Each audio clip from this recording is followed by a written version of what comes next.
Good morning friends, எல்லோரும் எப்படி இருக்கீங்க? இன்றைக்கி சாம்பார் வைக்க போகிறோம். குக்கர் இல்லாமல் 100 கிராம் துவரம்பருப்பு எடுத்துக்கணும்.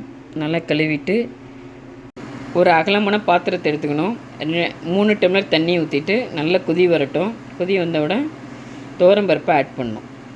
சாம்பார் வைக்க தேவையான பொருட்கள்: முருங்கைக்காய், தக்காளி, சௌச்சௌ, அவரைக்காய், வெண்டைக்காய், 2 வெங்காயம், 5 பச்சை மிளகாய்.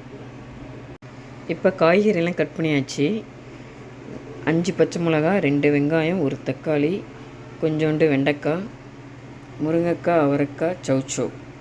ஒரு பாத்திரத்தில் எண்ணெய் ஊற்றி வெண்டைக்காவை நல்லா வதக்கிக்கணும். வதக்கலைன்னா நல்லா இருக்காது, சாம்பாரில் கரைஞ்சி போயிடும், குழக்குலன்னு இருக்கும். அதனால் வெண்டைக்காய் வதக்கிட்டு யூஸ் பண்ணணும் சாம்பாருக்கு.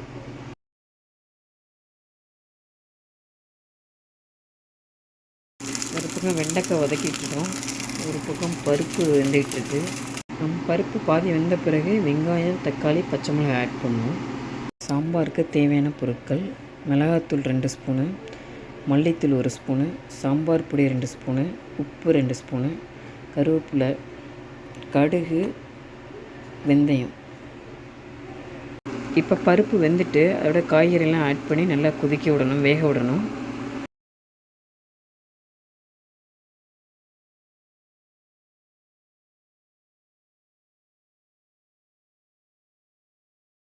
புளி ஊறிட்டு இப்போ சாம்பாரும் நல்லா கொதித்து வந்துட்டு இப்போ புளி கரைசலை அதில் கொஞ்சம் ஊற்றணும். இப்போ புளி ஊற்றி கொதிக்க வைக்கணும் சாம்பாரை. இப்போ தாளிச்சிடணும். இந்த பக்கம் கடாயை ஆன் பண்ணி எண்ணெய் ஊற்றி வெந்தயம், கடுகு போட்ட பிறகு கருவேப்பிலை ஆட் பண்ணணும். ஒரு 2 மினிட்ஸ் கொதித்த பிறகு சாம்பார் ரெடி. குக்கர் இல்லாமல் பண்ணும்போது நமக்கு உடம்புக்கு நல்லது, சுவையும் அதிகமாக இருக்கும்.